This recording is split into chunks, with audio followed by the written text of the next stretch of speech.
أعوذ بالله من الشيطان الرجيم بسم الله الرحمن الرحيم إذ قال الله يا عيسى إني متوفيك ورافعك إلي ومطهرك من الذين كفروا وجاعل الذين اتبعوك فوق الذين كفروا إلى يوم القيامة ثم إلي مرجعكم فأحكم بينكم فيما كنتم فيه تختلفون صدق اللہ العظیم۔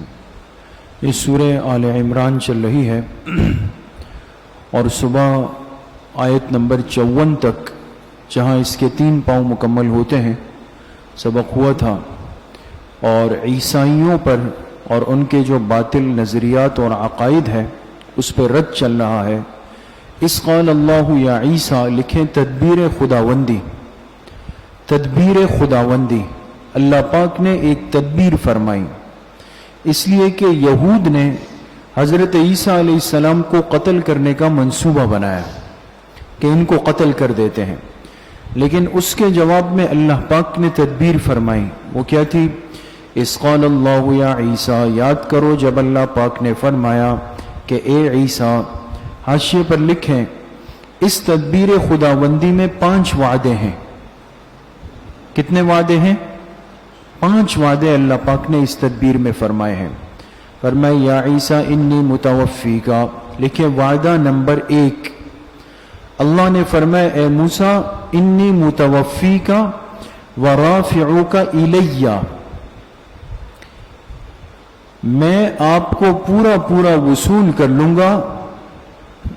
یہ ایک ترجمہ عرض کر رہا ہوں، میں آپ کو پورا پورا کیا کروں گا؟ وصول کر لوں گا، یعنی اپنے پاس اوپر اٹھا لوں گا، پورا پورا وصول کر لوں گا۔ کس طرح؟ وَرَافِعُكَ إِلَيَّ، واو کے نیچے لکھے تفسیریہ، اس طور پہ کہ آپ کو اپنے پاس اوپر آسمانوں پہ اٹھا لوں گا۔ سمجھ میں آ گئے؟ وصول کرنا کس طرح ہوگا کہ آپ کو زمین سے اپنے پاس اوپر آسمانوں پہ اٹھا لوں گا۔ ایک مطلب تو یہ ہے، اس صورت میں ہم واو کو کیا بنا رہے ہیں؟ تفسیریہ۔ سمجھ میں آ گئے؟ دوسری صورت یہ کہ یہ واو ہے واو حالیہ، اور توفی کے معنی ہے وفات دینا، موت دینا، تو پھر ترجمہ یہ ہوگا اے عیسیٰ انی متوفی کا، بے شک میں آپ کو موت دوں گا اپنے وقت پر، جب وقت آئے گا آپ کی وفات کا وقت آئے گا اس وقت میں آپ کو موت دوں گا۔ وَرَافِعُكَ إِلَيَّ، واو حالیہ ہے، اور فی الحال میں آپ کو اپنے پاس اوپر اٹھا رہا ہوں۔ تو اشکال ختم ہو گیا دوستو، سمجھ گئے؟ لہذا جو مرزائی اور قادیانی اس عقیدے کے قائل ہیں کہ عیسیٰ علیہ السلام فوت ہو چکے ہیں، تو ان کا نظریہ بالکل کیا ہے؟ باطل ہے۔ سمجھ میں آ گیا؟ ٹھیک ہے؟ تو عیسیٰ علیہ السلام آسمانوں پہ زندہ ہیں اور قیامت سے پہلے تشریف لائیں گے، شادی بھی فرمائیں گے، نکاح فرمائیں گے، اولاد ہوگی، اور پھر دجال کو قتل کریں گے، پھر حضور علیہ السلام کے روضہ مبارکہ میں آپ کی قبر بن جائے گی۔ یہ بات سمجھ گئے دوستوں؟ انی متوفی کا یہ وعدہ نمبر 1، ورافعوک الیہ لکھیں وعدہ نمبر 2، میں آپ کو پورا پورا وصول کروں گا اس طور پہ کہ آپ کو اپنے پاس اوپر اٹھا لوں گا، یہ پہلا معنی ہے۔ دوسرا، میں آپ کو اپنے وقت پر فوت کروں گا، موت دوں گا، فی الحال آپ کو اپنے پاس اوپر اٹھا رہا ہوں۔ وَمُطَهِّرُكَ مِنَ الَّذِينَ كَفَرُوا لکھیں وعدہ نمبر 3، اور میں آپ کو پاک کر دوں گا ان لوگوں سے جنہوں نے کفر کیا۔ مطہروں کا، اب مطہروں کا کیا مطلب ہے؟ یعنی جو آپ پر یہودی تہمت لگاتے ہیں نا، نعوذ باللہ، کہ آپ کا نسب ثابت نہیں ہے، تو ان کی لگائی ہوئی تہمت سے میں آپ کو پاک کر دوں گا۔ وَجَاعِلُ الَّذِينَ اتَّبَعُوكَ فَوْقَ الَّذِينَ كَفَرُوا وعدہ نمبر 4، اور میں بنا دوں گا ان لوگوں کو اتبعوک جنہوں نے آپ کی اتباع کی، جنہوں نے آپ کی اتباع کی۔ کیا مطلب؟ اتبعوک پر حاشیے میں لکھیں یعنی جو آپ کی رسالت کو مانیں گے، جو آپ کی رسالت کو مانیں گے تو میں ان کو کیا بنا دوں گا؟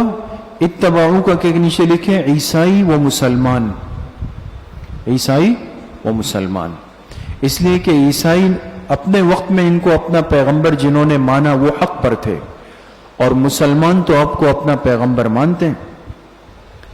اور بنا دوں گا ان لوگوں کو جنہوں نے آپ کی اتباع کی فوق الذین کفروا، ان لوگوں کے اوپر، یعنی فوقیت دے دوں گا جنہوں نے کفر کیا۔ کفروا کے نیچے لکھے یہود، کیا لکھیں؟ یہود۔ تو میں آپ کی اتباع کرنے والوں کو غالب کر دوں گا یہود کے اوپر الی یوم القیامت، قیامت کے دن تک۔ سمجھ میں آئی؟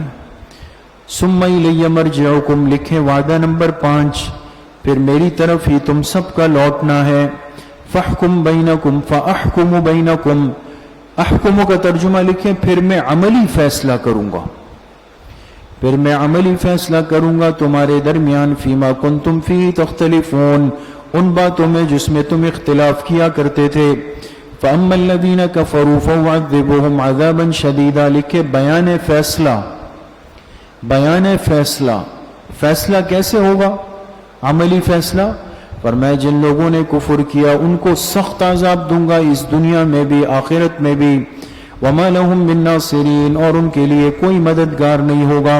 واما الذین آمنوا، لکھے بشارت، اور جو ایمان لائے نیک اعمال کیے، فیوفیہم اجورہم، ان کو پورا پورا کر کے دیا جائے گا ان کا اجر۔ واللہ لا يحب الظالمین، اور اللہ ظلم کرنے والوں کو پسند نہیں فرماتے۔ ذالک نتلوہ علیک من الآیات، لکھیں جملہ معترضہ برائے اس بات رسالت۔ اب جملہ معترضہ آ گیا بیچ میں۔ فرمایا یہ جو ہم آپ کو پڑھ کر سنا رہے ہیں، من الآیات، ان آیات میں سے، آیات کے نیچے لکھے دلائل نبوت، دلائل نبوت، یہ جو ہم آپ کو پڑھ کر سنا رہے ہیں آپ کو، من الآیات، یہ دلائل نبوت بھی ہے، والذکر الحکیم، اور بیان محکم بھی ہے، مضبوط بیان ہے۔ سمجھ میں آ گئی؟ ان مثل عیسیٰ عند اللہ کمثل آدم، لکھیں تکمیل جواب شبہ، تکمیل جواب، ایک شبہ کیا تھا عیسائیوں نے، شبہ یہ کیا تھا انہوں نے کہ جب عیسیٰ علیہ السلام کے والد دنیا میں نہیں ہے، کوئی نہیں ہے نا، اللہ نے اپنے کلمہ کن سے آپ کو پیدا فرمایا، تو عیسائیوں نے کہا کہ جب آپ کے والد کوئی نہیں تو پھر اللہ آپ کے والد ہو گئے، یعنی اس سے یہ نتیجہ نکالا انہوں نے۔ تو اللہ پاک نے اس جواب کی تکمیل اس آیت میں فرمائی، فرمایا ان مثل عیسیٰ عند اللہ کمثل آدم، فرمایا عیسیٰ علیہ السلام کی مثال اللہ کے نزدیک ایسی ہے جیسے کہ کس کی ہے؟ جیسے کہ آدم کی ہے۔ کیا مطلب؟ بھائی عیسیٰ علیہ السلام کے والد نہیں ہیں تو تم نے ان کو اللہ کا بیٹا بنا لیا، تو آدم علیہ السلام کے تو دونوں نہیں تھے، ان کو پھر کیا بنانا چاہیے؟ نہیں سمجھے بات؟ تو اللہ پاک نے فرمایا ان کے تو نہ ماں تھی اور نہ باپ تھے، تو لہٰذا عیسیٰ علیہ السلام مشبہ ہے اور آدم علیہ السلام مشبہ بھی ہے۔ سمجھ رہے ہیں نا؟ مشبہ کون ہے؟ عیسیٰ علیہ السلام، اور عیسیٰ علیہ السلام کو تشبیہ کن سے دی گئی؟ آدم علیہ السلام سے تشبیہ دی گئی، اور مشبہ بھی اقوا ہوتا ہے، مشبہ بھی کیا ہوتا ہے؟ اقوا، زیادہ طاقتور ہوتا ہے۔ تو عیسیٰ علیہ السلام کے مقابلے میں تو آدم علیہ السلام کیا ہے؟ اقوا ہے، تو پھر تو تمہیں ان سے پہلے ان کے لیے کہنا چاہیے تھا کہ وہ اللہ کے بیٹے ہیں، ان کے لیے نہیں کہتے ہو، لہذا تمہارا دعویٰ کیا ہے؟ باطل ہے۔ سمجھ میں آ گئی؟ فرمایا ان مثل عیسیٰ عند اللہ کمثل آدم، بے شک عیسیٰ علیہ السلام کی مثال اللہ کے نزدیک ایسی ہے جیسے آدم علیہ السلام کی مثال۔ خلقہ من تراب، اللہ نے ان کو پیدا کیا مٹی سے۔ کن کو مٹی سے پیدا کیا؟ آدم علیہ السلام کو۔ ثم قال له، پھر اللہ نے ان کے لیے کہا کن، ہو جاؤ، فیکون، تو وہ ہو گئے، الحق من ربک، لکھے تاکید مضمون، تاکید مضمون، الحق کا ترجمہ لکھیں یہ امر واقعی ہے۔ یہ جو ہم نے آپ کو واقعہ سنایا نا عیسیٰ علیہ السلام کا، کہ اللہ پاک نے صرف ان کی پیدائش ان کی والدہ سے فرمائی، فرمایا یہ امر واقعی ہے، من ربک، آپ کے رب کی طرف سے، فلا تکن من الممترین، پس آپ مت ہو جائیں شک کرنے والوں میں سے۔ ممترین کا ایک ترجمہ ہے شک کرنے والا، اور ایک ہے جھگڑا کرنے والا۔ نہ شک کرنے والوں میں سے بنو اور نہ جھگڑا کرنے والوں میں سے بنو۔ فمن حاجک فیہ من بعد ما جاءک من العلم، لکھیں دعوت مباہلہ، دعوت مباہلہ جانتے ہیں نا، اس پہ بات عرض کی تھی۔ ایک ہوتا ہے مناظرہ جو دلائل کے ساتھ ہوتا ہے، ایک ہوتا ہے مباہلہ کہ انسان کیا ہے کہ آؤ بھئی حقیقت دیکھتے ہیں، قبر کھول دو ابھی پتہ چل جائے گا نیچے کیا اور یہ ہے مباہلہ۔ تو اب اس آیت میں ہے دعوت مباہلہ۔ عیسائیوں کا 60 رکنی وفد آیا ہے نا، صبح بات ہوئی نجران سے، تو جب یہ لوگ آئے اور دلائل ان کے سامنے رکھے گئے، دلائل نہیں مانے، صحیح ہے نا، مناظرہ نہیں قبول کیا، تو اللہ پاک نے فرمایا آپ علیہ السلام کو کہ ان سے کہیں چلو پھر مباہلہ کر لیتے ہیں، میں اپنے اہل بیت کو نکالتا ہوں اور تم بھی آؤ، میدان میں آتے ہیں، دیکھتے ہیں کس پر اللہ کا عذاب آتا ہے، کون بچتا ہے۔ سمجھ گیا؟ تو آپ نے حضرت علی کرم اللہ وجہہ کو، حضرات حسنین، حضرت فاطمہ رضی اللہ تعالی عنہم وعنہن، ان سب کو آپ نے نکالا باہر۔ جب انہوں نے ایسے نورانی چہرے دیکھے، آپس میں مشورہ کیا کہ اللہ کا عذاب ہم پہ آئے گا، پکڑ میں آ کے ہلاک ہو جائیں گے۔ سمجھ میں آ گئے؟ یہ ہے فرمائے فمن حاجک فیہ، فیہ کی ہی ضمیر کے نیچے لکھے عیسیٰ علیہ السلام، جو آپ سے بحث بازی کرے، آپ سے لڑائی کرے عیسیٰ علیہ السلام کے بارے میں، من بعد، اس کے بعد کے ما جاءک من العلم، آپ کے پاس یقینی علم آ چکا۔ کیا آ چکا؟ یقینی علم۔ علم کے نیچے لکھے یقین، یقین آ چکا، پھر بھی نہیں مان رہے، تو اب تو ایک ہی حل ہے، فقل، آپ کہہ دیجئے، تعالوا، آ جاؤ، میدان میں آ جاؤ، ندعو ابناءنا وابناءکم، ہم بلاتے ہیں، میں اپنے بیٹوں کو، تم اپنے بیٹوں کو، یعنی اپنی اپنی اولاد کو، ونساءنا ونساءکم، اور میں اپنی عورتوں کو، تم اپنی عورتوں کو، وانفسنا وانفسکم، اور میں خود آتا ہوں اور تم بھی خود آ جاؤ سب۔ ثم نبتہل، لکھیں کیفیت مباہلہ، کیفیت مباہلہ، پھر ہم کیا کریں؟ نبتہل کا ترجمہ ہے التجا کریں، زاری کریں، اللہ کے سامنے التجا کریں، اور کیا کریں؟ زاری، زاری یعنی فریاد، اللہ کے سامنے التجا و زاری کریں۔ فنجعل لعنت اللہ علی الکاذبین، اور اللہ کی لعنت بھیج دیں کس پر؟ جھوٹ بولنے والوں پر۔ کن پر؟ یہ مباہلہ ہے۔ تو انہوں نے جب دیکھا کہ آپ علیہ السلام تو میدان میں آ گئے اپنے اہل بیت کو لے کر، تو انہوں نے کہا نہیں، یہ تو خطرناک ہے۔ پھر آپ علیہ السلام سے صلح کر کے واپس گئے، صلح کر کے۔ صلح کس بات پر کی؟ کہ ہر سال یمن سے 2000 کپڑوں کے جوڑے آپ کو بھیجا کریں گے۔ کتنے؟ 2000 کپڑوں کے جوڑے آپ کو بھیجا کریں گے۔ اس پہ صلح ہو گئی، پھر یہ لوگ واپس چلے گئے۔ سمجھ میں؟ ان ھذا لہو القصص الحق، لکھیں خلاصہ بحث وثمرہ دلائل سابقہ، خلاصہ بحث، اب بحث ختم ہو رہی ہے، اور ثمرہ دلائل سابقہ، پچھلے دلائل کا نتیجہ۔ فرمایا ان ھذا لہو القصص الحق، یہ جو قصے بیان ہوئے نا یہ سب کے سب برحق تھے۔ وما من الہ الا اللہ، اللہ کے سوا کوئی معبود نہیں۔ وان اللہ لہو العزیز الحکیم، اور بے شک اللہ کی ذات ہی غالب ہے اور حکمت والی ہے. لفظ اللہ کے نیچے لکھے اسم، ہوا کے نیچے لکھے ضمیر فصل. یہ کیا ہے؟ ضمیر فصل. العزیز خبر اول، الحکیم خبر ثانی. فَإِن تَوَلَّوْا لکھے زجر، ڈانٹ. بس اگر پھر بھی وہ اعراض کرے، منہ پھیر دے، فَإِنَّ اللَّهَ عَلِيمٌ بِالْمُفْسِدِينَ بے شک اللہ تعالیٰ جاننے والے ہیں مفسدین کو کہ فساد کن کے دلوں میں ہے، یہ اللہ کے علم میں. قُلْ يَا أَهْلَ الْكِتَابِ تَعَالَوْا اہل کتاب کو دعوت الی الایمان، دعوت الی الایمان. ان کو اللہ پاک نے فرمایا اب ان کو آپ ایمان کی دعوت دیں. قل اے میرے حبیب صلی اللہ علیہ وسلم آپ کہہ دیجئے کہ اے اہل کتاب، اے آسمانی کتاب کے ماننے والو، تعالوا الی کلمۃ آ جاؤ اس بات پر، آ جاؤ اس بات پر آ جاؤ، سواء بیننا و بینکم جو ہمارے اور تمہارے درمیان مسلم ہے. سواء کا کیا ترجمہ ہے؟ مسلم.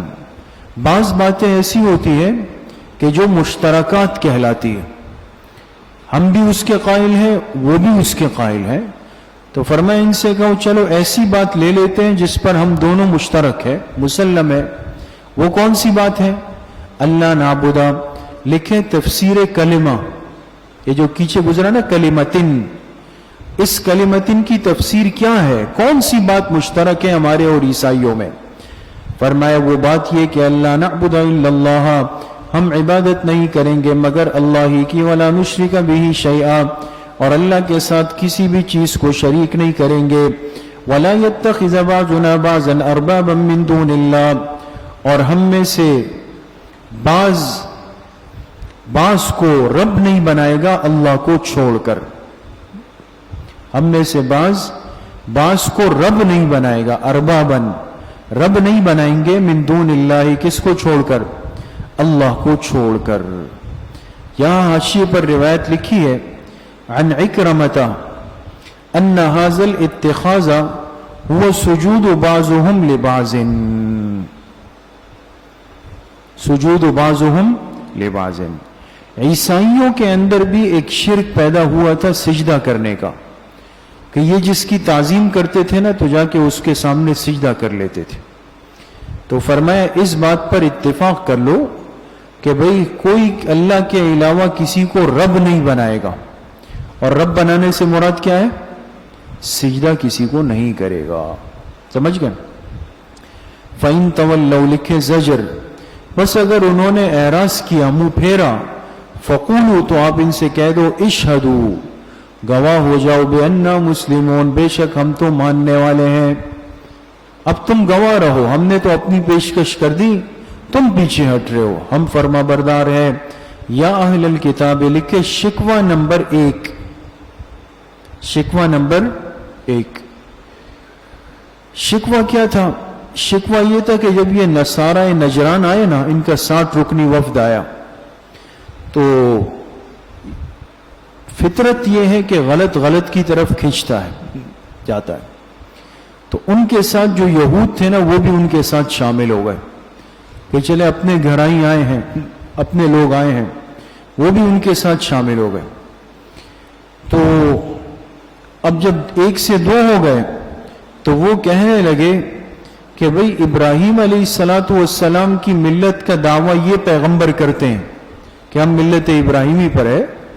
تو یہود نے عیسائیوں سے کہا کہ جا کے ان سے کہو کہ اگر تم ملت ابراہیمی پر ہو تو وہ تو یہودی تھے، وہ تو یہودی تھے، پھر تم کیسے ان کی ملت کا دعویٰ کرتے ہو؟ اس کا جواب دیا گیا. فرمایا یا اہل الکتاب اے آسمانی کتاب کے ماننے والو، لم تحاجون فی ابراہیم کیوں جھگڑا کرتے ہو ابراہیم علیہ السلام کے بارے میں؟ وما انزلت التوراۃ والانجیل الا من بعد، واو کے نیچے لکھے حالیہ. حال یہ ہے کہ تورات اور انجیل تو ان کے بعد اتاری گئی. کب اتاری گئی؟ ان کے بعد اتاری گئی. تو بھئی یہودیت تو تورات سے چلی اور عیسائیت انجیل سے چلی.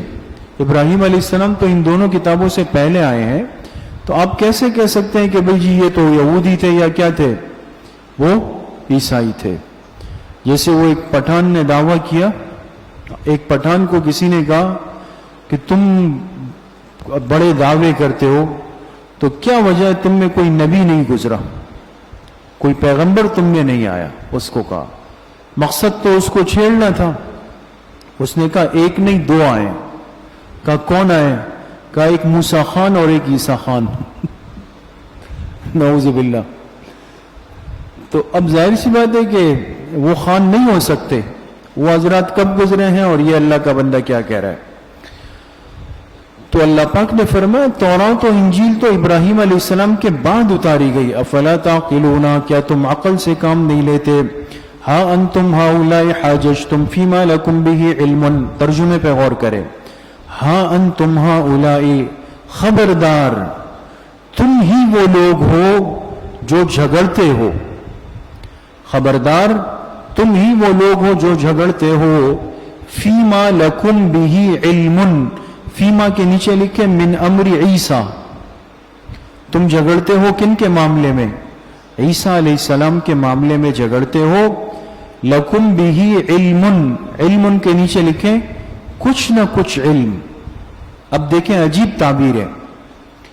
فرمایا تم یعنی یہود و نصارہ تم وہ لوگ ہو کہ عیسیٰ علیہ السلام کے معاملے میں تم جھگڑ رہے ہو، لیکن چلو اس بارے میں تو تمہیں کچھ نہ کچھ علم ہے.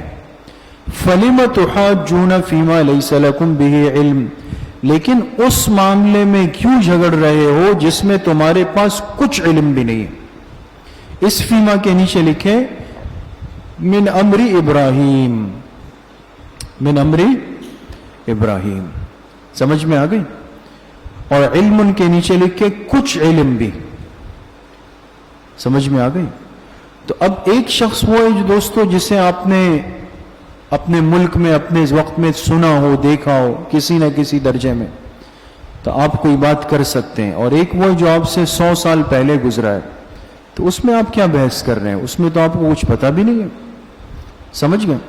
واللہ یعلم، یعلم کے نیچے لکھے دین ابراہیم، اللہ ہی جانتے ہیں ابراہیم علیہ السلام کے دین کو. وانتم لا تعلمون، تم نہیں جانتے. ما کان ابراہیم یہودی ولا نصرانیہ، شہادت خداوندی.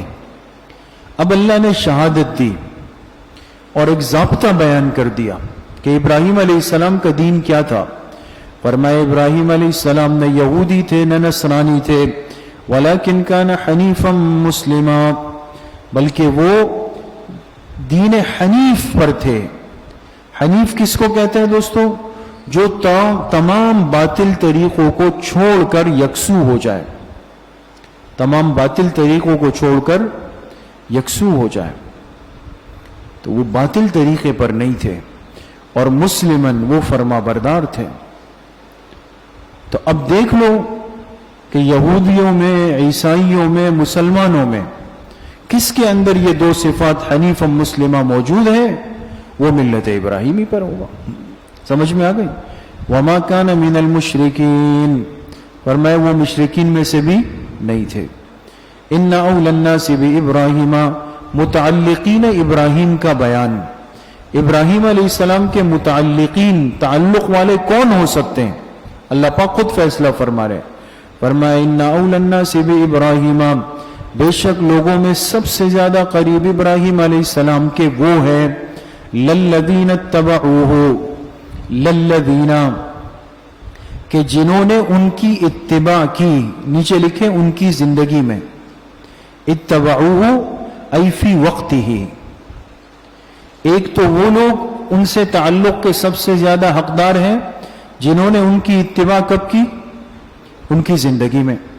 وَهَذَا النَّبِيُّ، وَهَذَا، اور میرے یہ پیغمبر یعنی جناب رسول اللہ صلی اللہ علیہ وسلم، والذین آمنوا، اور جو ان پر ایمان لائے ہیں. تو اللہ نے خود فیصلہ کر دیا کہ ملت ابراہیمی پر نہ یہودی ہے، نہ عیسائی ہے، نہ مشرک ہے، بلکہ میرے آخری پیغمبر کی امت ہے. واللہ ولی المؤمنین، اللہ تعالیٰ ایمان والوں کے دوست ہیں. وَدَّتْ طَائِفَةٌ مِّنْ أَهْلِ الْكِتَابِ، حاشیے پر لکھیں ضلال کے بعد اب اضلال کا بیان. ضلال اور اضلال کا فرق سمجھتے ہیں نا؟ ضلال کہتے ہیں گمراہ ہونے کو، اضلال کہتے ہیں گمراہ کرنے کو. ایک آدمی دوسرے کو بھی خراب کر رہا ہے، اس کو اضلال کہیں گے، اور ایک آدمی خود خراب ہو رہا ہے تو اس کو ضلال کہیں گے. تو ضلال کے بعد اب کس کا بیان ہے؟ اضلال کا، یعنی دوسروں کو گمراہ کرنا.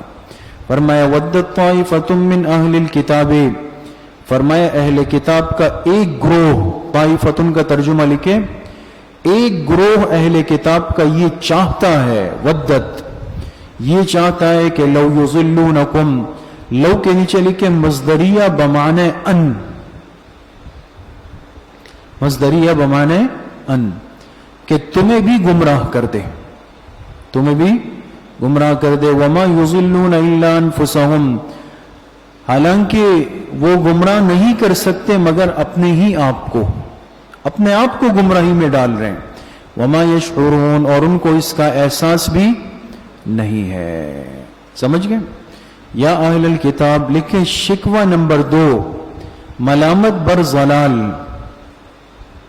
شکوہ نمبر 2 کیا ہے؟ ملامت بر ضلال. دوسرے کو غلط راستہ دکھانا بھی محرومی ہے، خود غلط راستے پر جانا بھی محرومی ہے. اب اللہ نے ان کے ضلال پر ان کو تنبیہ کی.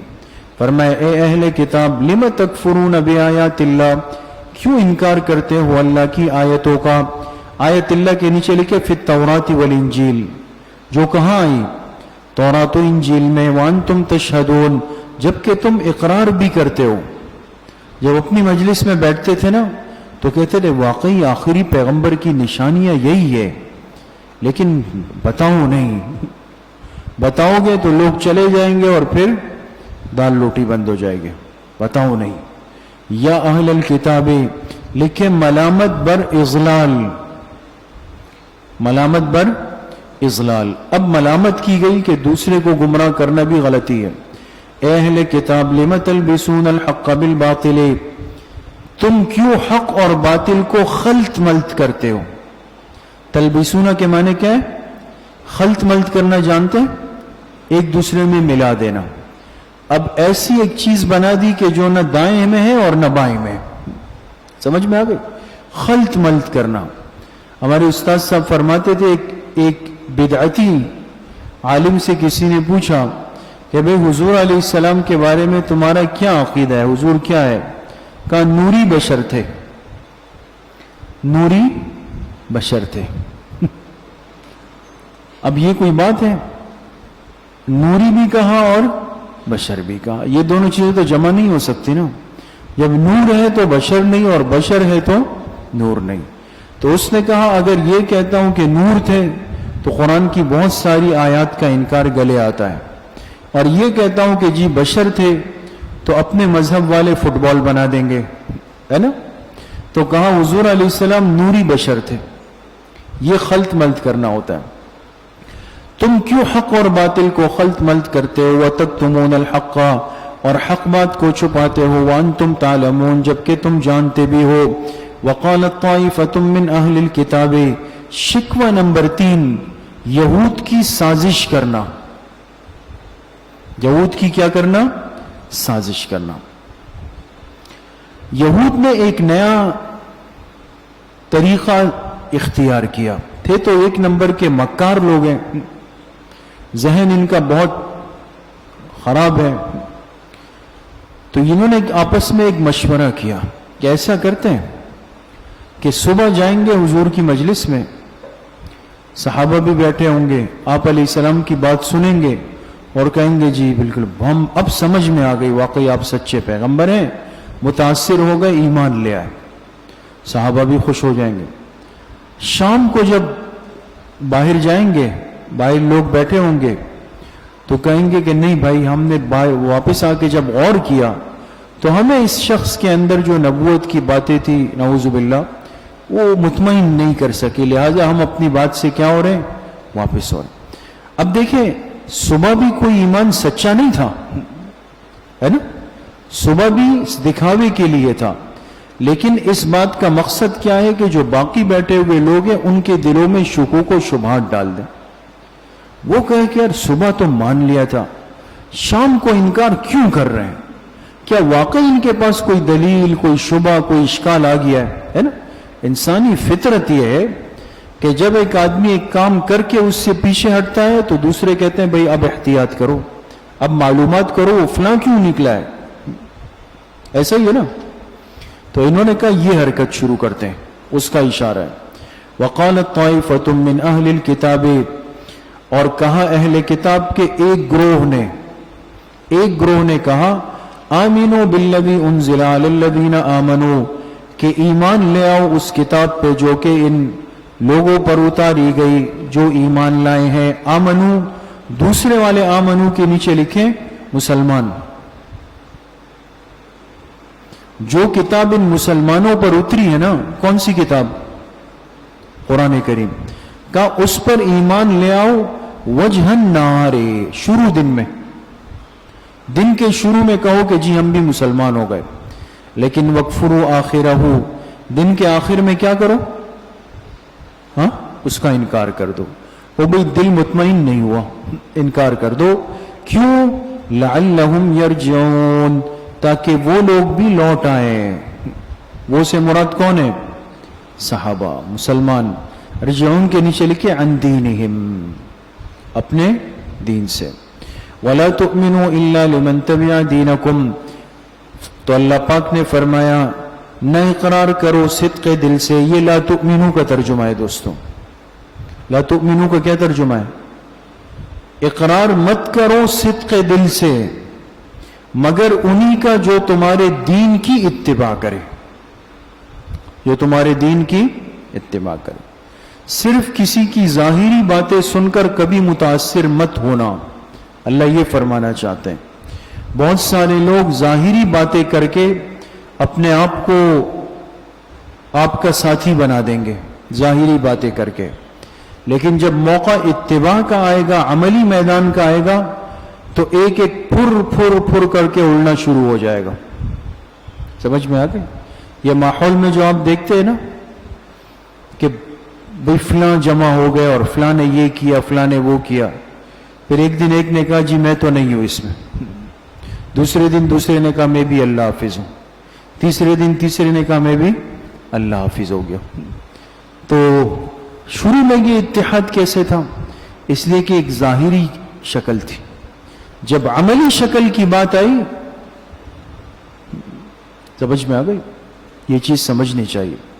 فرمایا مت اقرار کرو صدق دل سے مگر انہی کا جو تمہارے دین کی کیا کرے, اتباع کر لے. قل, لکھیں جواب قول یہود, جواب قول یہود. آپ کہہ دیجئے, یہود نے کہا تھا نا کہ صبح مان لو شام کو انکار کرو. فرمایا ان سے کہہ دیجئے کہ ان الہدی ھدی اللہ, کہ بے شک ہدایت تو اللہ ہی کے قبضے میں ہے. یہ ترجمہ ہے اس کا دوستوں. ہدایت تو کس کے قبضے میں ہے؟ اللہ ہی کے قبضے میں ہے. ان یؤتی احد مثل ما اوتیتم, اب خیال کریں حاشیے پر لکھیں کہ ان یؤتی سے پہلے عبارت محذوف ہے. عبارت محذوف. کیا عبارت؟ احسدتم ودبرتم, یہ محذوف نکالیں گے دوستو ورنہ ترجمہ نہیں ہو سکتا. احسدتم ودبرتم, کیا تم نے حسد اس لیے کیا, یہود سے خطاب ہے, اور تم نے پیٹ اس لیے پھیری کہ ان یؤتی احد مثل ما اوتیتم, ان یؤتی احد مثل ما اوتیتم. ان یؤتی پر حاشیے میں لکھیں کہ ماقبل کی علت حسد ہے. ماقبل کی علت کیا ہے؟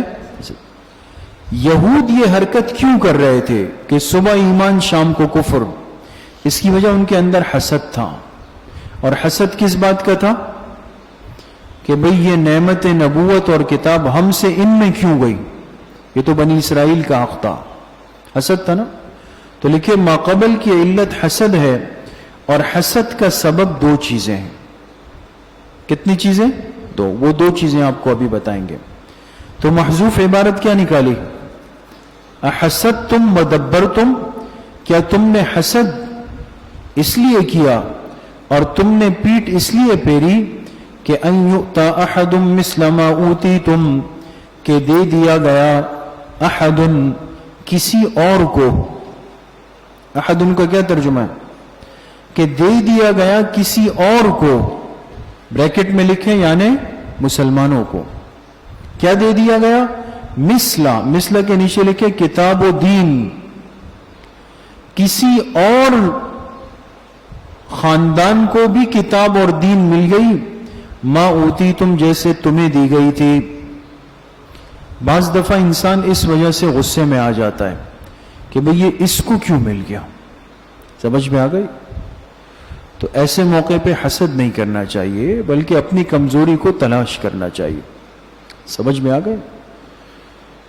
تو کہا کیا تم نے حسد اس لیے کیا ان یؤتا، اس کے نیچے لکھے وجہ حسد نمبر 1. وجہ حسد نمبر 1. او یحاجوکم لکھیں وجہ حسد نمبر 2. او یحاجوکم عند ربکم، اس کا ترجمہ یا اس لیے حسد کیا کہ وہ لوگ تم پہ غالب آ گئے مذہبی جد و جہد میں. وہ لوگ تم پر کیا ہو گئے؟ غالب آ گئے. کس میں؟ مذہبی جد و جہد میں. عند ربکم، تمہارے رب کے ہاں. اصل میں ابھی تک تو ان کی چودراہٹ قائم تھی. کن کی؟ یہود کی. دنیا پر ایک تصور بنایا ہوا تھا کہ یہ پیری کرنا اور یہ عالم بننا اور یہ نظر و نیاز جمع کرنا، پیر دبوانا، یہ ہمارا حق ہے، یہ اور کوئی نہیں کر سکتا. سمجھ گئے؟ تو اللہ پاک کی شان کے آخری امت کھڑی ہو گئی، اور جب وہ کھڑی ہو گئی تو اللہ نے ان کو پیغمبر بھی دیے، ان کو نبی بھی دیے، احکامات بھی دیے، شریعت بھی دی، عزت بھی دی، آخرت بھی دی، سب چیزیں ان پہ آ گئے. تو جس چیز کو اپنے گھر کی کہتے تھے کہ یہ تو ہماری گھر کی لونڈی ہے جی، ہم سے کوئی نہیں لے سکتا، اللہ نے وہ ان سے اٹھا کے ان کو دے دی. سمجھ گئے؟ تو اپنی گدی چھوڑنا آسان نہیں ہوتا. گدی جانتے ہیں نا؟ گدی نشین کہتے ہیں. تو انسان جب ایک گدی پر بیٹھ جاتا ہے پھر کسی اور کو برداشت نہیں کر سکتا. وہ کہتا ہے یہ تو میرا حق ہے، دوسرا کیسے آ گیا؟ قل ان الفضل بید اللہ، لکھے رد حسد. رد، اللہ پاک نے ان کے اس حسد کے جذبے کو رد فرمایا. اے میرے حبیب صلی اللہ علیہ وسلم آپ کہہ دیجئے ان الفضل بید اللہ، بے شک فضل تو اللہ کے قبضے میں ہے. اللہ جس کو چاہے فضیلت دے دے، نواز دے، یہ تو اللہ کے اختیار میں ہے. یؤتیہ من یشاء، وہ جسے چاہے دے دے. واللہ واسع علیم، اللہ وسعت والے جاننے والے ہیں. یختص برحمتہ من یشاء، وہ جس کو چاہے اپنی رحمت کے ساتھ خاص کر دے. اللہ کی مرضی ہے، جس کو چاہے دے دے. سمجھ میں آ گئی؟ واللہ ذو الفضل العظیم، اور اللہ تعالیٰ بہت بڑے فضل والے ہیں. اللہ تعالیٰ کیا ہے؟ بہت بڑے فضل والے. ہمارے استاد صاحب فرماتے تھے حسد کے بارے میں، ایک بہت بڑے عالم پنجاب میں گزرے، حضرت مولانا عبدالعزیز پرہاروی رحمت اللہ علیہ. یہ بہت بڑے محدث تھے، بہت بڑے عالم تھے، اور بہت ہی صاحب نسبت بزرگ تھے. ابھی تک ہمارے بزرگوں نے یہ بات لکھی ہے اور یہ تجربہ نقل کیا ہے کہ جو حضرت پرہاروی کی قبر پہ جا کر ایک مجلس میں قرآن پڑھ لے، ایک مجلس میں، اس کو کبھی قرآن بھولے گا نہیں. اتنی برکت والے. بہت علماء جاتے ہیں ان کی قبر پہ بیٹھ کے قرآن کریم ایک مجلس میں پورا کرتے ہیں. تو خیر، استاد صاحب حضرت نعمانی صاحب فرماتے ہیں کہ جب یہ اپنے علاقے میں گئے، حضرت مولانا عبدالعزیز پرہاروی چونکہ نوجوان عالم تھے تو انہوں نے خوب محنت کی. تو ظاہر سی بات ہے کہ طلبہ کا رجوع بڑھتا ہے جب کام کا عالم آئے نا، طلبہ کا رجوع بڑھنے لگا. تو اس علاقے میں ایک کوئی پرانے ایک خاندانی عالم چلتے ہوئے آ رہے تھے. جیسے ہوتا ہے نا بعض ایک خاندانی سسٹم چل رہا ہوتا ہے, پھر چاہے بعد والوں میں کوئی عالم بنے یا نہ بنے, لیکن لوگ کہتے ہیں چلو ان کے بڑے تھے اس کو بھی چلاؤ. تو ایک پرانے بوڑھے عالم بھی تھے. انہوں نے جب دیکھا کہ بھئی اس نوجوان نے آ کر جو ہے ساری چیزیں تو رجوع اس طرف ہو گیا, مجلس بن گئی, تو وہ حسد میں آ گئے اور انہوں نے حضرت پہ جادو کیا. اس لیے استاد صاحب فرماتے ہیں کہ حضرت پھرہاروی اس جادو کی وجہ سے جوانی میں ہی فوت ہو گئے. حسد بہت خطرناک چیز ہے دوستوں, یہ کہیں تک بھی جا سکتا ہے, قتل تک پہ انسان کو آمادہ کر سکتا ہے. اس لیے قرآن کریم کی آخری صورتوں میں وَمِن شَرِّ حَاسِدٍ اِذَا حَسَد, سمجھ گئے, قابل غور بات ہے. اچھا جناب, وَمِنْ أَهْلِ الْكِتَابِ, شکوہ نمبر 4, خیانت مالی. یہود کے اندر ایک اور مرض بھی تھا, یہ مالی ڈنڈی مارتے تھے. ڈنڈی مارنا جانتے ہیں نا, آپ نے دائیں بائیں دیکھا اور یہاں پہ کہاں پیٹرول ہو گیا پورا, ہے نا, اس کو کہتے ہیں. تو یہ لوگ خیانت مالی کے اندر بھی مبتلا تھے. اس لیے کراچی والے جب پیٹرول ڈالتے ہیں نا تو گاڑی سے نیچے اتر آتے, دیکھا ہوگا آپ لوگوں نے نا, یہ اسی لیے کرتے ہیں. لیکن سنا ہے پھر بھی بعض اس میں ایسے ماہرین فن ہوتے ہیں کہ آپ کے دیکھنے کے باوجود بھی ہاتھ کر جائیں گے. وَمِنْ أَهْلِ الْكِتَابِ, اور اہل کتاب میں سے بعض وہ ہے کہ من ان تأمن ہو, کہ اگر آپ ان کے پاس امانت رکھیں, بقنطار, قنطار کے 2 ترجمے, خزانہ یا ڈھیر مال. بعض تو ایسے یہودی تھے کہ اگر ان کے پاس بطور امانت آپ نے ڈھیر مال رکھ دیا یا خزانہ رکھ دیا, ان میں خیانت نہیں تھی, یؤدیہ الیکا, وہ کیا کریں گے, آپ کو آپ کی امانت لوٹا دیں گے.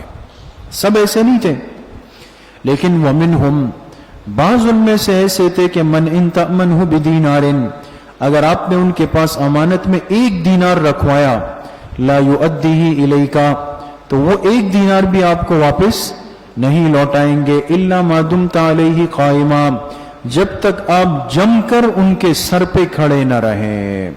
دمت کا ترجمہ لکھیں جم کر رہنا, جب تک اس کے سر پہ جم کر کھڑے نہ رہیں. باز نہیں دیتے, سمجھ میں آ گئے. ذالک بانہم, لکھے سبب خیانت, یہ خیانت کا مزاج کیوں بنا ان کا, فرمایا یہ اس لیے کہ بے شک یہ لوگ قالو کہتے تھے, لیس علینا فی الامیین سبیل, نہیں ہے ہم پر ان ان پڑھوں کے بارے میں کوئی الزام. امیین کا ترجمہ لکھے ان پڑھ, ان پڑھ, میں آپ کو ابھی عرض کرتا ہوں, اور سبیل ان کا ترجمہ لکھے الزام. یہود کے اندر تکبر بہت زیادہ تھا اور ہے. یہ کہتے تھے کہ جو غیر مذہب والے ہیں, غیر مذہب والے کون ہیں, یعنی یہود کے علاوہ سب غیر مذہب والے, تو یہ کہتے تھے کہ جو غیر مذہب والا ہے ان کا مال اگر تم خیانت سے بھی کھا لو تو کوئی گناہ نہیں, وہ مسئلہ نہیں, اس لیے کہ وہ ہم سے نیچے درجے کے ہیں, لہذا ان کے ساتھ کوئی بھی لوٹ مار کر لو تو کوئی مسئلہ نہیں. تو اللہ پاک نے فرمایا ان میں یہ خیانت اس لیے پیدا ہوئی کہ یہ کہتے تھے کہ فی الامیین, جو ان پڑھ یعنی غیر مذہب والے, امیین سے مراد کون ہو گئے, غیر مذہب والوں کا ہم پر کوئی الزام نہیں, لہذا ان کے ساتھ جو کرنا ہے کر سکتے ہو. وَيَقُولُونَ عَلَى اللَّهِ الْكَذِبَ, لکھیں تکذیب قول یہود, اللہ نے یہود کی اس بات کو جھٹلایا کہ جھوٹ بولتے ہیں. فرمائے وَيَقُولُونَ عَلَى اللَّهِ الْكَذِبَ, یہ لوگ اللہ پر جھوٹ بولتے ہیں جبکہ جانتے بھی ہیں. سمجھ میں آ گئی. تو کسی کے مال میں بھی انسان خیانت نہیں کر سکتا, چاہے وہ کافر ہو, ہندو, سکھ, مشرک, کچھ بھی ہو, نہیں کر سکتا. بلا من اوفى بعہدہ, لکھے تردید قول یہود اور قانون نمبر 1. اب اللہ پاک نے یہود کی بات کو رد کیا اور کچھ قانون بیان کیے. فرمائے بلا, کیوں نہیں, کیوں نہیں, من اوفى بعہدہ, جو اپنے کیے ہوئے وعدے کو پورا کرے,